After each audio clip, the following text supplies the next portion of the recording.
Good evening, good evening, good evening, and welcome to Bit of an Animal, the South African Rugby Union podcast on the Global Gainlines podcast network. Joining me on the panel this evening, it's fellow Shark supporter Bandile. It's Stormers Till I Die, Bryce, How's it, guys? and representing the Lions, it's Hendrik. Good evening. Thanks a lot.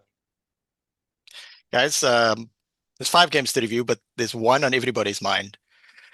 South Africa 16, New Zealand 33.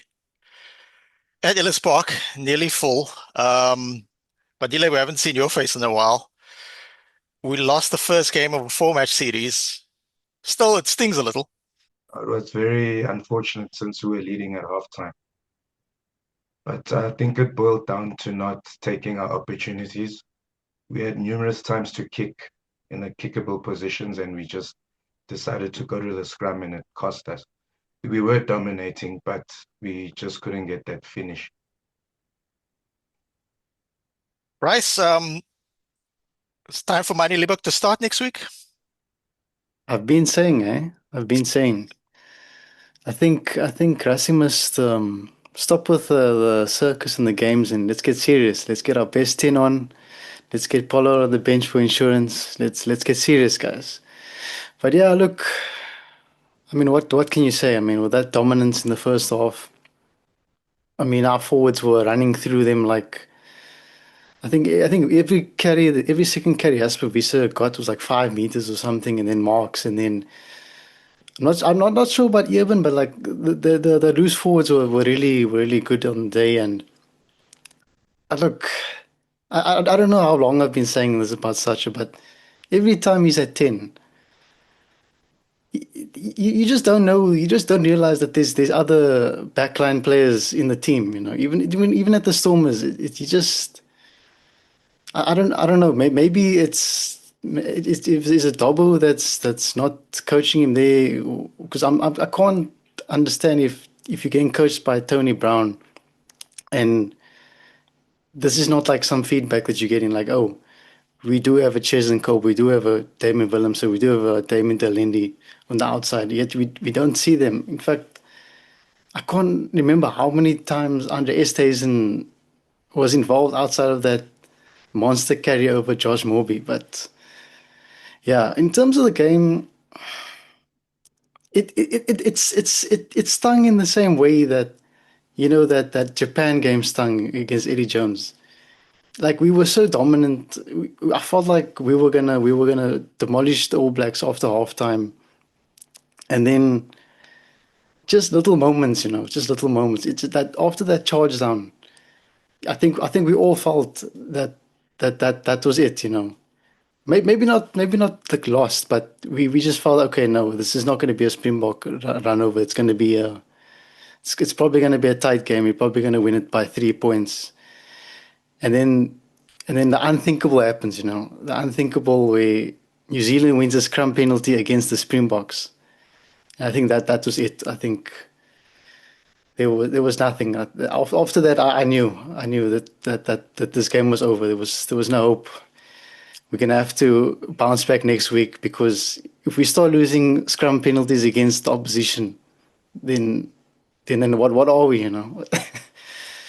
But yeah, it's disappointing, but it stung because it was a game I thought we should have won by 15 points, but we ended up losing by 17. So yeah, I don't know how you guys felt, because that stung as badly as that Australia Ellis Park game. It's horrible.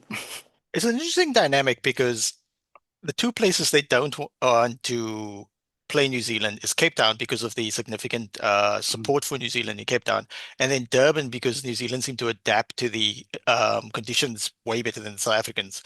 Um, and then the idea that we play them in the Highveld would negate some of their ability, and which is interesting because New Zealand decided to base themselves for this tour in Cape Town, and then, so they flew out to Joburg, but the Springboks are probably in Cape Town sooner than New Zealand now because New Zealand still have the game to play against Cedric and Sibusiso and Temikosi's Lions later in the midweek fixture.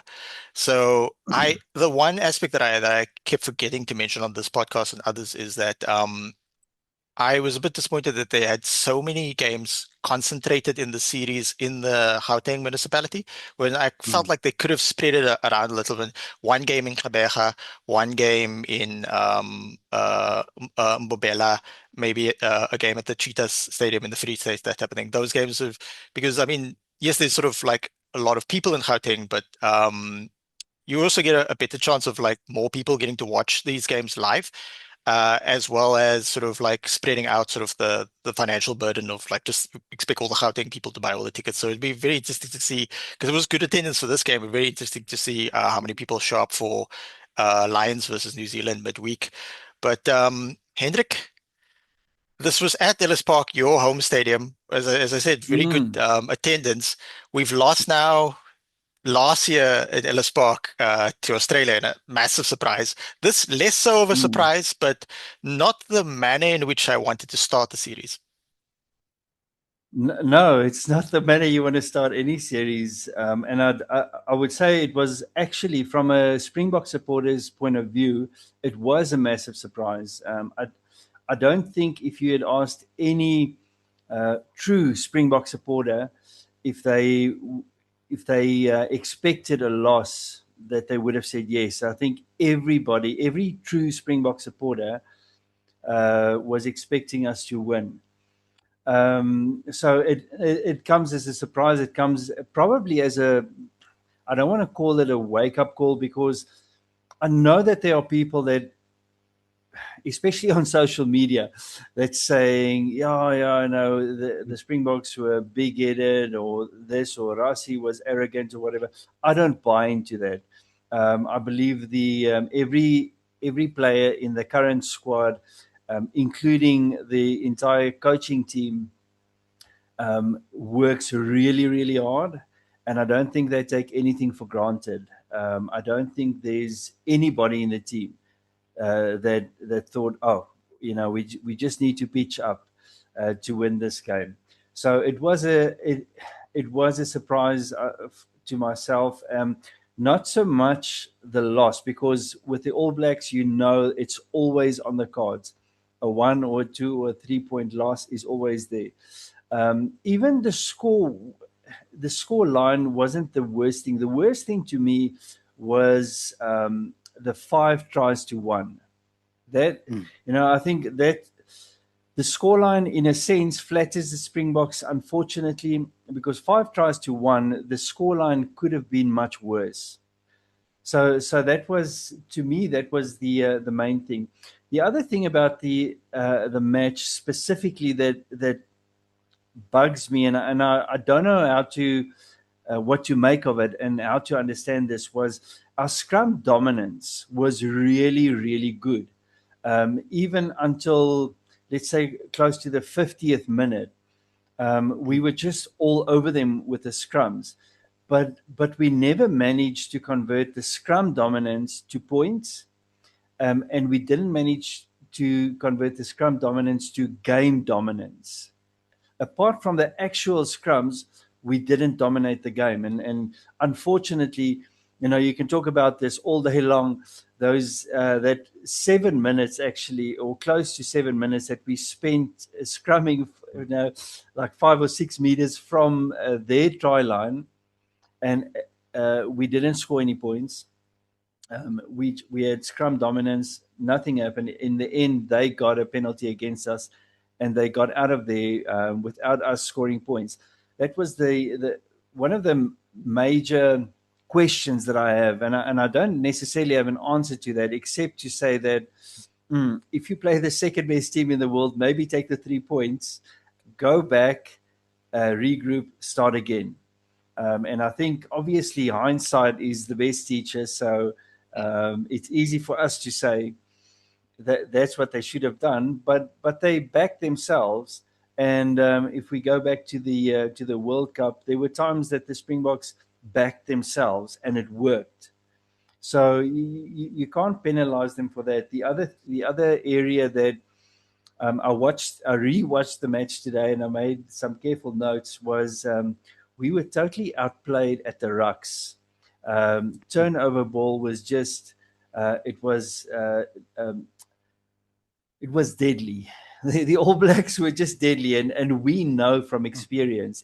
Everybody who watches rugby and who watches the Springboks and the All Blacks know that the All Blacks are the turnover kings. You know, they know exactly how to attack when they've got quick turnover ball, and they can assess space and they assess players, and that's what they do. They attack space very, very quickly and very effectively.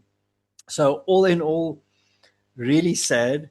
But I'll say this: it's just made this series very, very interesting for any Springbok supporter. Yeah. I figured New Zealand would win one game because look, these are two Mm. very good teams. I don't know how much we would have benefited if we had like clean swept them. I like the idea of City going into sort of a World Cup next year. The reality is that that's what makes Test rugby so exciting. It is the highest level of rugby union, unlike football, where Mm. like club football is actually the highest level of club football tactically. But the recent World Cup we saw, it's highest level in some areas. It's not as tactically astute, so it's somewhat more interesting to watch. And the reality about Test rugby also is that because it's especially like the top five teams, random stuff can happen, or teams can sort of shift within game plans mid-game, and then teams can't adapt. It makes it more interesting to watch because it's less predictable. So I completely concur that like I don't think that we were overly arrogant or confident Mm. going up against New Zealand at Ellis Park. It's just that mid adjustments, and it reminds me a lot of 2 seasons ago in the URC when the Bulls dominated the Sharks in Durban with their scrum, but they didn't. Eventually, the Sharks actually won that game through and did the double of the Bulls that year through a miracle, really, of getting bullied in the scrum, but the Bulls not turning scrum dominance into points on the board. So if you can't Mm. make that connection, it's not as useful. Um, Bandile, death taxes, and the New Zealand wing scoring 53 tries now. Mm. Sure, yeah, he had one heck Will of a Jordan, game. his name escaped me. Someone on YouTube called him Will Jordan the other day.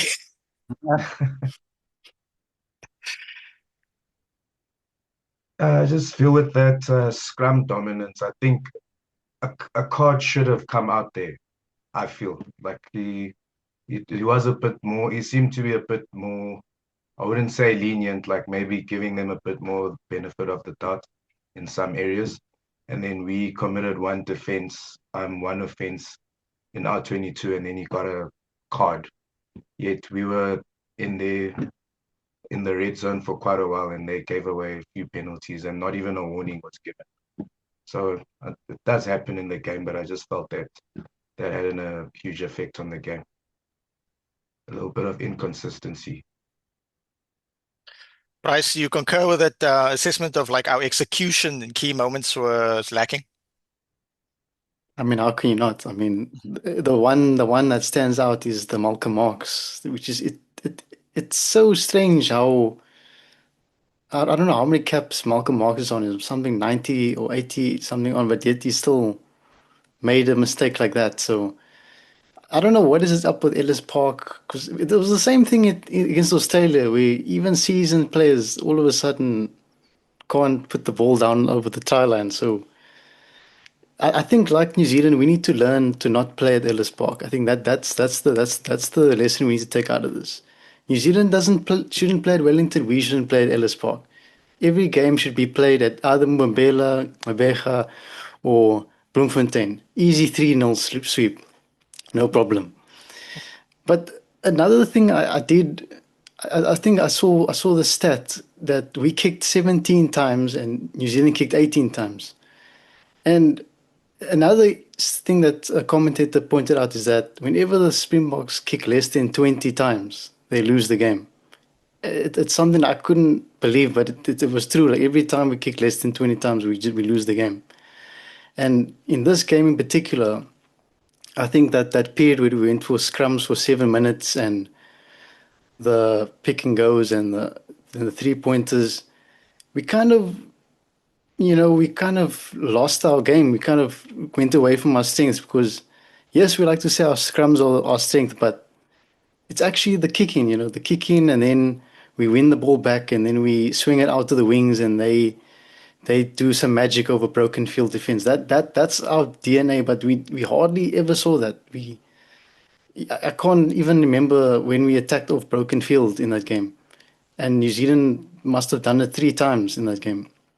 So yeah, I think that's going to be the takeaway that Rusty's going to take. Because I remember against Australia, Tony Brown did mention that we played too much in that game and we kicked too little.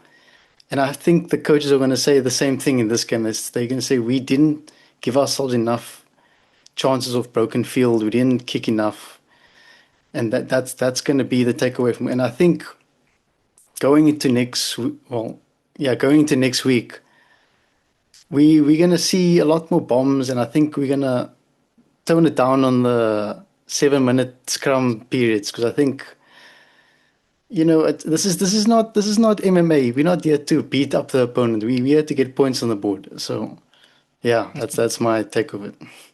Yeah, come to Dagestan. Yeah. I will say though, Damien Willemse was excellent under the high ball. It's just so good. By far and away our best fullback right now. Justin Colby was excellent. Unfortunately, he hobbled off, so we'll see how that affects the game. Curtly Arendse had to go for with the HIA, so we'll see which wings are available to us next week. Andre Este is a very good cameo, sort of early cameo of the bench, giving us sort of a 6-2/5-3 split. Yannick Wessel's coming on at lucid proper. Malcolm Marx started playing the whole game as I thought that might happen. Eben Esmith haven't been injured for quite some time. Actually had a solid game, and Paul de Villiers did Paul de Villiers stuff and like excelled at the open side section. Hendrik, what changes would you like to see going to? We always say on this podcast, the coaching staff won 2 back-to-back World Cups. They make decisions, we make suggestions. What suggestions do you have for next week? Joch, yeah, how long do we have? No, just before we get into that, let me just make one comment regarding what you mentioned earlier about the venues. If you take outside of Gauteng, the rest of South Africa has the same amount of tests that the USA has.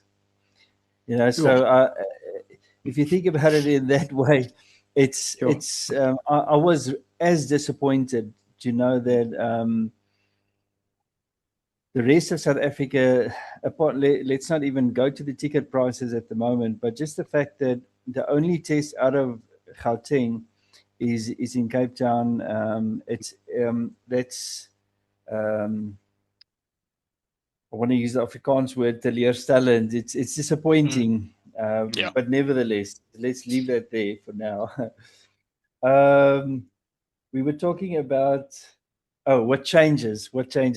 Well, to be honest, I honestly thought that Rassie was going to choose Libbok for the starting lineup for this past weekend, and I suspected that he would put Pollard on the bench for the reason that I think Libbok and Sasha are more similar players than Pollard. I think we all know from the history that Pollard is usually the guy that you want on in the last 10 to 15 minutes when things get really tight. And we know that even though Pollard didn't have the best URC season, probably he's going to be the guy that under pressure slots that last penalty that you need. So I was surprised that he had Sasha and Mani Libbok in the same 23. The change that I expect is exactly that. I expect Libbok to start next weekend and Pollard on the bench. And that's not to say that I think Sasha had a particularly bad game. He didn't have a particularly bad game. He had 2 fumbles. And then I think his confidence slipped a little bit throughout the match.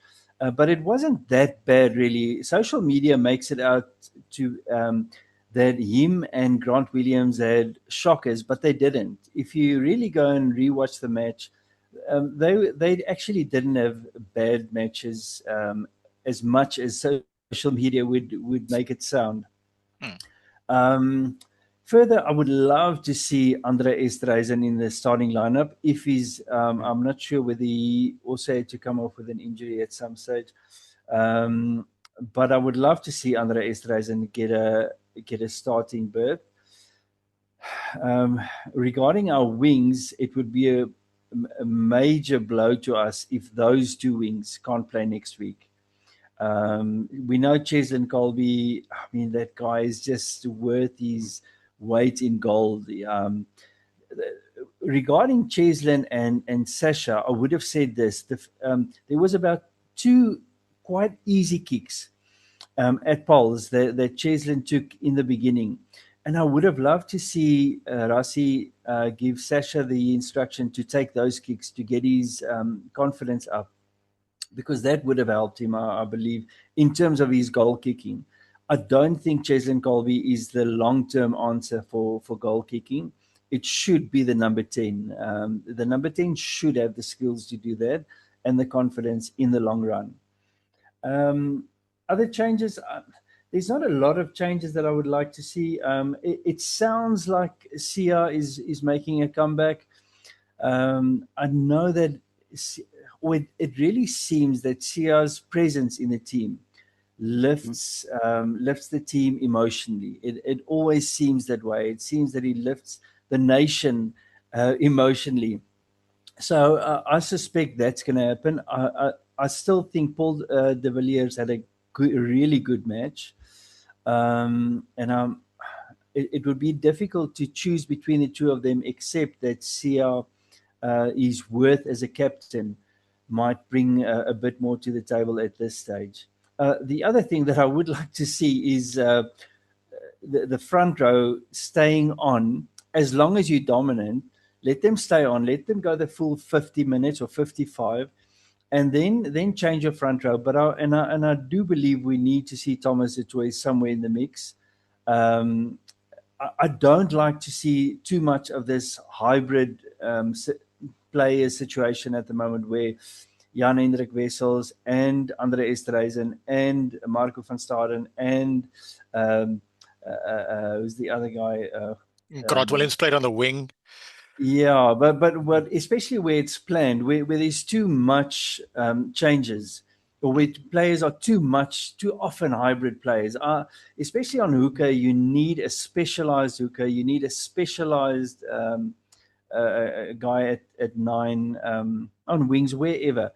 But I'm not too crazy about the hybrid idea.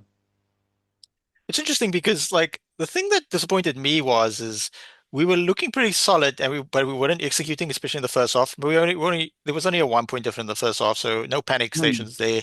But then the the issue I really had was as soon as we went 10 points behind, instead of like calming things down, kicking for the corner, sort of like rumbling and getting points, getting a 7 points, we almost like tried to kick it into a different gear. And that didn't work out because it played into New Zealand's hands. So there was that aspect. And it's weird watching Andre Pollard's journey from high school all the way to him being effectively the Sasha Feinberg and Gomez Zulu of his time, Hmm. and then sort Hmm. of evolving into the elder statesman. So shout out to Andre Pollard, who's like outlived guys. We won the Absolutely. Junior World Cup alongside like Jan Serfontein is retired, Kitshoff's retired, but obviously not on his own doing, unfortunately because of a Hmm. neck issue, that type of thing. So Jason Colby was in that team with him as well, so they're both still going there. Um, Bandile, changes you'd like to see for next week's match in Cape Town? Well, it'd be nice to have Sia back because yeah, his leadership was definitely needed. Um, Peter Steph Dutoy, I just think he didn't speak enough to the referee just to mention and say, hey, they've given away 3 penalties in the red zone. Don't you want to give them a card or just a team warning? Something like that. Not that he's a bad player or anything, but I just wish he would have been a little bit more vocal on the field. So I'm hoping next week we can get that leadership back. or someone else can step up, or he can step up and just communicate a bit more and get the boys rallied up a bit more. The hybrid player thing is also interesting because it used to be a very negative thing. Like I know it hurt Brent Russell all those years where it was like, oh, I can Mm, play fly off, fullback, wing, and that type of thing. And it seemed to mm, be negative, a negative effect for him in South Africa. But when he moved to France, they seem to embrace it there because I guess there's more of a hybrid situation going on there. But right, so like we see guys like Dion Fourie playing multiple positions. Do you think we'll see him through the series? I think there's a chance we'll see Dion Fourie in one of these 4 games. Yeah, I mean, I can't see the Villiers playing all 4 games. I mean, that, and it's back to back to back to back. So I'm sure in that fourth test at least, we're gonna see we're going to see maybe Dion. I don't know who else is in the squad that covers six other than Van Staden. So I think we're gonna see Dion. Although it does raise a question, like let's say we do lose in Cape Town. I mean, do you really want to be the coach that loses another series to the All Blacks? So that's going to be another talking point because now you don't want to um, work your players out and destroy them for the season just to win the series. So that Cape Town result is probably going to say a lot. I think if we do win in Cape Town, I think we're going to see Dion and maybe coming for Paul de Villiers, and maybe we see Ben Jason Dixon coming for Peter Stiff. For the Cape Town game, I know Kirtley's probably going to be out because of the HIA. I know you can't play the 10 days after your HIA, so he's going to be out. And personally, I would love to see Ethan Hooker there. I think there's just a value having a wing like that just to contest the high ball and the work rate. And I think Ethan Hooker is probably a better option at this stage than Kane Moody. I don't know how training is going in the camp, but I think Ethan Hooker, I'd back him. I would back Sia to start at six, and unfortunately, I would get rid of Marco van Staden off the bench and move Paul de Villiers there. Uh, I don't know if I want to move Volko to the bench because we started so well with Ox and Volko, and I don't know if that is the way, if we want to move back to Thomas de Toy, or because unless we bring on Volker Low early on and then we get dominance in the second half, like in Wellington. Other than that, I don't see any other real changes outside of like I mentioned earlier, the halfbacks. I would like Hendrik said, I would love Mani and Pollard on the bench. The nines, I would keep it the same. Have Grant start, have Kobus on the bench. Yeah, I don't. I would be very hesitant to change this team again, mm, full changes because I mean, that's been a talking point among fans where maybe too much change makes the cohesion of the team suffer. So try to keep it as much as possible while strengthening as well. Maybe Luat comes on in the bench. I don't. Maybe he's better than Corbus. Otherwise, I would keep it as is with the halfbacks, Sia and maybe Thomas Tutoy start or on the bench.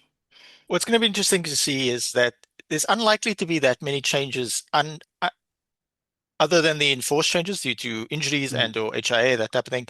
Um, but there will be an evolution in game plan, and everybody was quite keenly watching this game. You even see Northern Hemisphere podcasts do previews and reviews of this series, so all eyes are on this game. But the reality is that now that South Africa unfortunately lost the first game, which can happen in a 4 game series against a mm, formidable opponent, um, Cape Town is like it's mm, going to garner even more eyeballs. So mm, because so much is on the line, and what's also interesting is obviously the fact that the trophy can be split in two.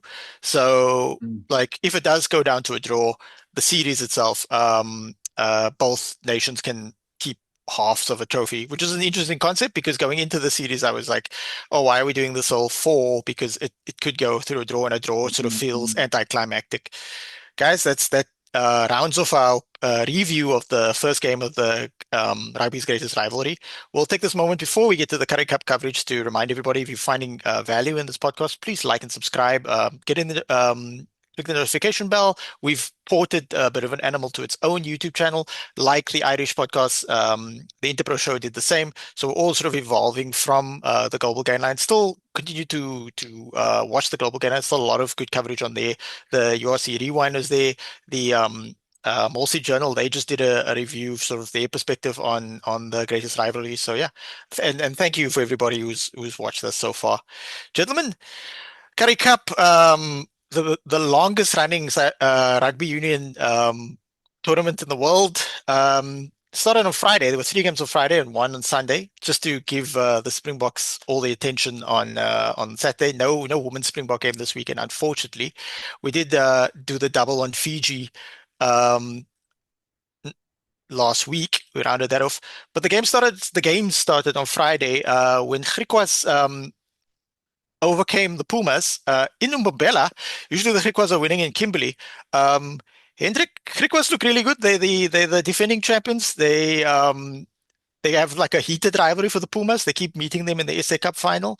But I often say that the Griquas have a near URC level team, and it's credit to them. They do not have a lot of resources there, but they build this team so intelligently, recruiting players who are like on the fringes of URC franchises and giving them the platform to sort of springboard their careers. Yeah. I'll tell you something. It's going to be a special team that will stop Griquas from winning the Currie Cup again this year. To me, they are head and shoulders. They stand out head and shoulders above the rest at the moment. And every round, it seems like they're getting better. I'm really, really impressed with them. I would even dare to venture to say that if they play against the URC teams at the moment, that they would be really good competition. I was telling another guy last week that, you know, when you watch a match, and sometimes the close-ups of the cameras are good enough to see the players' eyes. And with the Griquas, you can see the determination on their faces. It's like they're really playing with determination and with a goal. And that's not just to defend the Currie Cup, it's to really win it again. And on that point, it's so disappointing to see, albeit we all understand that it's not the 4 URC unions strongest teams, because we understand the whole situation regarding the URC and that they're preparing for that. But it's still disappointing to see them, all 4 those teams, at the bottom of the log, in the bottom half of the log. It's not the way it should be. They have more than enough resources to make sure that they've got good coaches and good players. They shouldn't be outshone completely by the 4 small unions or the small 4 provinces. It's interesting because if we look across the Pumas team, Sago Kamlashe is headed to the Bulls after the Currie Cup. Navaldo Flores, a Varsity Cup superstar in his own right. So Pumas have a good team, and this is the Pumas team who actually defeated Griquas in the SA Cup final. And on the Griquas side, Griquas actually did some interesting recruiting. Like they'll get younger players like Liam Kun and the inside center from Stormers, whose name escapes me at the moment. But they've also got more senior guy like Stefan Kutsia. Yeah, Zunandaba came from Stormers a bit more. Zunandaba was actually captain for this game. But Damien Marcus is the player that I think the more recent inside center. But then they got Stephen Kutsia from Newcastle. Dylan Martz headed to the Bulls as well. Gershon Magic Weir is definitely gonna get snapped up by some team because I mean, over the course of the last 3 years, he played for the Griffins. They played one game for the Sharks as a loanee. He then excelled at Griquas again, winning the Currie Cup. Then he was part of the training squad alongside Dylan Mart at Rice's Stormers. But then he went over to Sale and excelled there as well. His social media is also blowing up. I noticed that he's like tripled his Instagram followers, so that's a plus for him. So Request was interested to see once they lose all these players how they're going to rebuild as well. I think they'll still be very competitive. I think people like my understanding is speaking to some of these players is they actually like the environment in Kimberley. It's more of a small town environment and you can really focus on your rugby, but the stadium also helps them in a little because it's not a huge stadium, so they get a lot of people in there, and it's really become the people's team in that thing. It's always like disappoints me because years ago I was in Kimberley driving back from sort of somewhere else in South Africa, and we did stop over at at Kimberley overnight, and I thought to myself I should just go see. There wasn't a game on. I should just go see the stadium, but I didn't get around to it. So still very much a disappointing aspect of that for me. I'll blame my coworkers at the time, Sven and Ezra. Bryce, the next game on the billing, your Stormers or the Stormers 23, as they called in the Currie Cup, went to Pretoria and defeated the Bulls quite convincingly. If we look across both teams, it's very much a mix of young players and fringe players, but still good to get a victory over a URC franchise. Yeah, I mean, it it was a surprising result for the Stormers. I think this season I went to go watch one of the Stormers Currie Cup games in at the stadium, and it seemed like they're a little bit more structured this season compared to the previous season. I think the previous season it was almost like an afterthought. This one is a little bit more. They took a little bit more thought to it. They got their own dedicated coaching staff. So I'm quite impressed that they are putting results. Although I don't think they're in the same class as the other four Currie Cup teams, because I think it's the Cheetahs, Griquas, Pumas, and Boland are. I think they in a different league compared to the unfortunately, like Hendrik said, the URC teams. But yeah, it was a good result. Quite, I don't think I catch the full game, but I did catch a bit of the highlights, and it's good, but I don't know how much to take out of it because the Bulls are at the moment dead last in the competition. I don't know if they've gone through a player drain or something because in the past couple of years the Bulls used to be a quite a force in the Currie Cup because they used to send out almost your C level teams in the Currie Cup, and now I don't know if you guys have any knowledge of what Yeah. happened with the Bulls. If there's any. So they're taking a different approach, similar to what my Sharks and your Stormers did last Mm, season, in that they mm, split the team into multiple categories. It's the guys who are with the mm, Springboks, then it's the guys they would consider being more regular URC players who then just have to focus on URC preseason, and then the sort of up and coming guys or people who might be considered within the URC system but haven't gotten a lot of game time through the last URC season. mm, They then play the Currie Cup up until a certain point. Should they make the playoffs, then things might change because the playoffs sort of mm, fall more into the area of like where you might have played a few warm-up games before the URC starts in mm, earnest. So the Bulls and the Lions have sort of adapted because the Lions also were quite good last season as well, but mm, they've all adapted the attritional sense that the Stormers and the Sharks had used before. Players to watch though on the Stormers team that Ezekiel Ngombeni, former Marty's player, captaining the team. Kyle Smith, very good mm, player at fly mm, half. Marcus Muller at outside center, Baby Bok. World Cup winning Baby Bok as well. And then on the Bulls team, uh, Make from the Baby Box was in mm, the mix. JJ Theron won the Junior World Cup not too long ago, and then obviously Mbele, Baby Box captain who captained the team to I think who's departing the Bulls for the Sharks, and then Lewin Hillemeier is moving in the other direction. Speaking of the Sharks, mm, Bandile, our Sharks hosted a game in sort of a Pietermaritzburg. This is the credit to the Sharks. This is the fourth time they've done it in 2 years. They're always taking the game to the people. Last year they took it to Pietermaritzburg and another stadium. This year the 2 weeks ago they took the game to the people and they had a game in KwaMashu, and this week it's in Pietermaritzburg, and they drew with Hendrik's Lions Currie Cup team. Badile, your thoughts on this draw? Sure, yeah, I think the try was scored in the 83rd minute.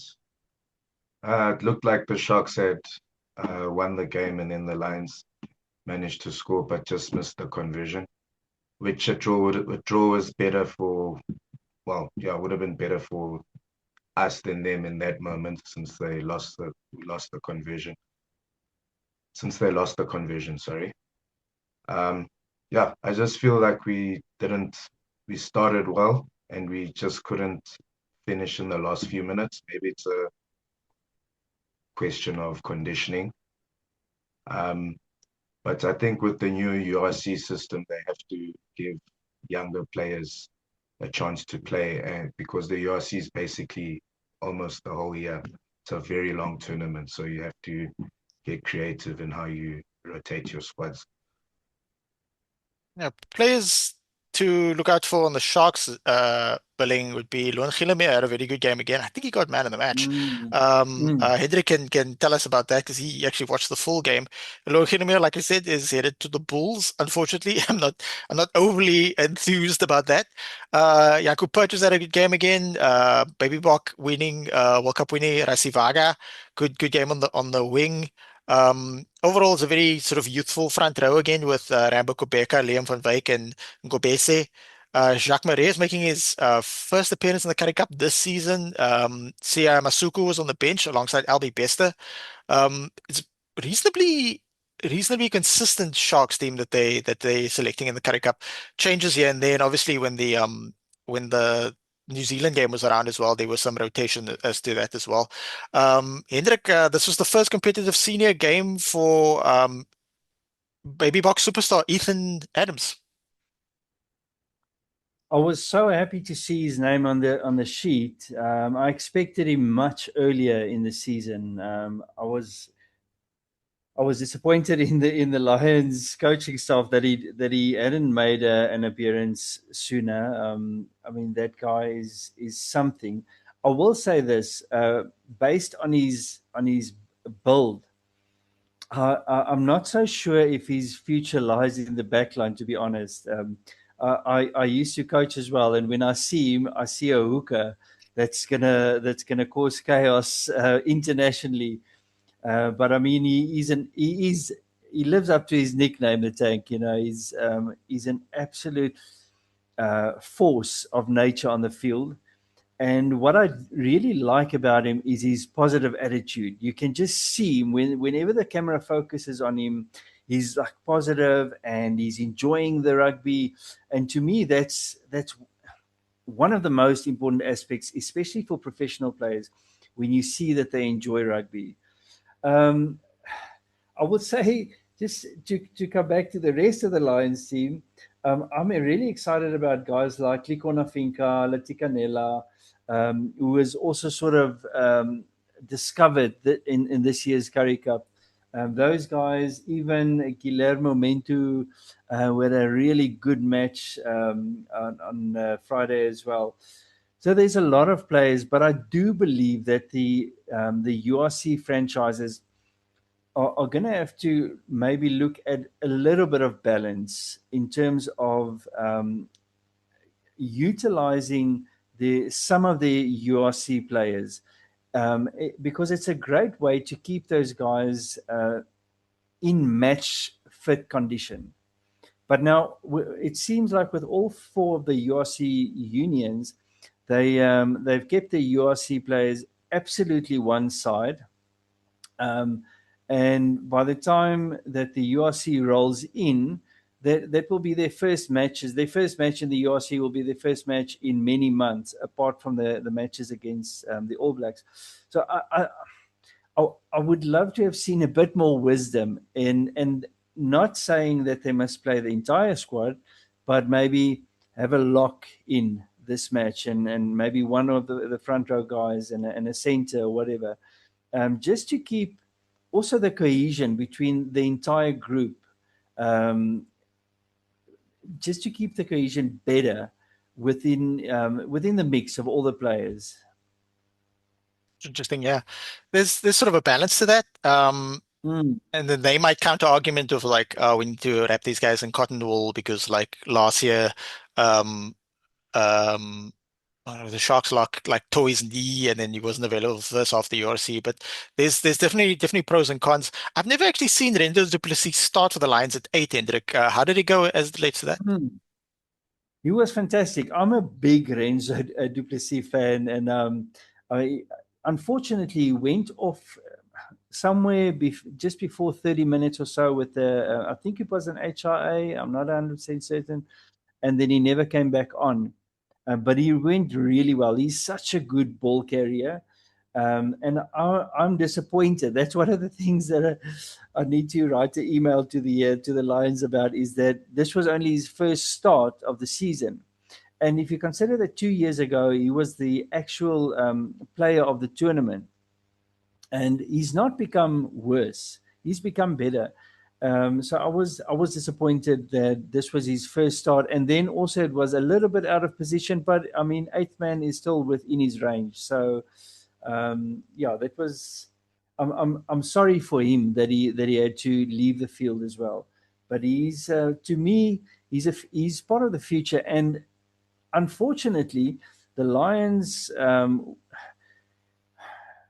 With some of the players with a lot of potential, they seem to let slip through their fingers.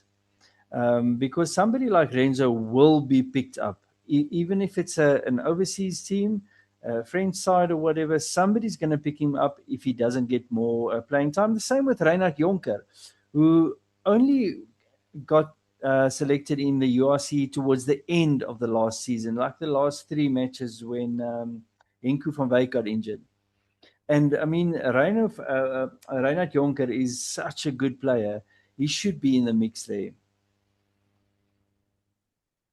And then the final game, oh, I will say though, lots of good baby Bok players within the Lions system right now. If I look across this team, I can see already 5 that have been baby Boks over the last 2 years, which is a good. Even they had Luke Conan, who's generally a loose forward at number 23. The final game that kicked off today at 3 p.m. In Bloemfontein, the well, they call it the Free State Cheaters. I'm calling it the Faf de Klerk Cheaters right now. Hendrik, you are the 3 of us, of the 4 on the panel, were actually able to watch this game. Cheetahs, it's weird. They struggled a lot last season in the Currie Cup. They nearly didn't make it to the Currie Cup Premier Division, and just a few key signings of giving a high level halfback, and now they've already secured playoff position in this tournament, second behind Griquas on the log. Cheetahs could go on to win this whole thing, Hendrik. They could, but as I said earlier, they're going to have to get past the Griquas. But to come back to Faf, there's this saying that one swallow doesn't make a summer, something to that effect. But in this case, I will say that one Faf can make a massive difference, and he has. He's made a huge difference, and I respect him, and I take my hat off to him for getting involved, because you can literally see on the field how he actually mentors the younger players or the other players with obviously loads of experience. So I'm really happy for Faf that he's there and that he's still playing really good rugby. And I know there's a lot of people that's still questioning why he's not in the Springbok group at the moment. But I mean, you can't have you can only have so many scrum halves in the Springbok group. But he's still on standard for that, I would say. Today's match between the Cheetahs and the Cavaliers was one of the strangest matches in a long time. The first half was probably the most boring rugby I've seen this year. It was one try each, but it was like they almost invited each other to eventually go and score a try. And then in the second half, it was like the Cheetahs decided, okay, we actually need to become a little bit more creative in playing this match. But then at some stage towards the end of the second half, the Boland Cavaliers ended up with 4 yellow cards overlapping, and for about a minute or maybe half a minute or something, they actually had 11 players on the field, which was just crazy. And then they started coming back onto the field, and then the Cheetahs got a yellow card, and eventually they were like 14 players each. So that was quite weird. But yeah, the Cheetahs victorious there at the end, 33-24. And yeah, if I have to put my money on 2 teams to make the final, it will be the Griquas and the Cheetahs. And yeah, it's going to be tough for anybody to beat the Griquas, but we know sport and rugby is a funny thing, and that's why we love it, because you can never predict what's going to happen. Credit to Borland as well. They've proven that last year wasn't a flash in the pan. They've been consistent this year as well. They maybe didn't do as well as I'd hoped they would do in the SA Cup, especially Lisa B, our fellow contributor here, died in the wool Borland supporter. So the guys, to round off before we actually sign off, we're going to go to Bandile, and we're going to go to everybody really, but we start with Bandile. I'm going to put you on the spot and go score prediction for Springboks versus New Zealand, Cape Town Stadium. Bandile. I think we can take it by 3 points, 18-15 to South Africa. Awesome. Bryce? I'm gonna go bold, guys. I think we're gonna pull out the British and Irish Lions second test. It's gonna be 32-14 Excellent. Hendrik? to the Springboks. Okay, just I hope so. Just to be sure. No, I'm with Bandile on this one. I think it's going to be a street fight to the death, and I think the Boks will do it, but a close margin, something like 3 points. Whatever the score is going to be, it's because this is do or die for the Springboks. If they don't win this one, they can't win the series anymore. Indeed. Thanks everybody for watching. From myself and Bryce from wait. What about your what? prediction? Oh. Am I allowed to predict? Oh, okay. Springboks by 4 points. Close game. But yeah, we'll pull through through pure miracle. I will be there, thanks to the kindness of strangers. But yeah, Springboks by 4. Until next week, from myself and Bryce from the Mother City, and Hendrik and Bandile from the Place of Gold, Igoli. As we say every week, in Rasi, we trust.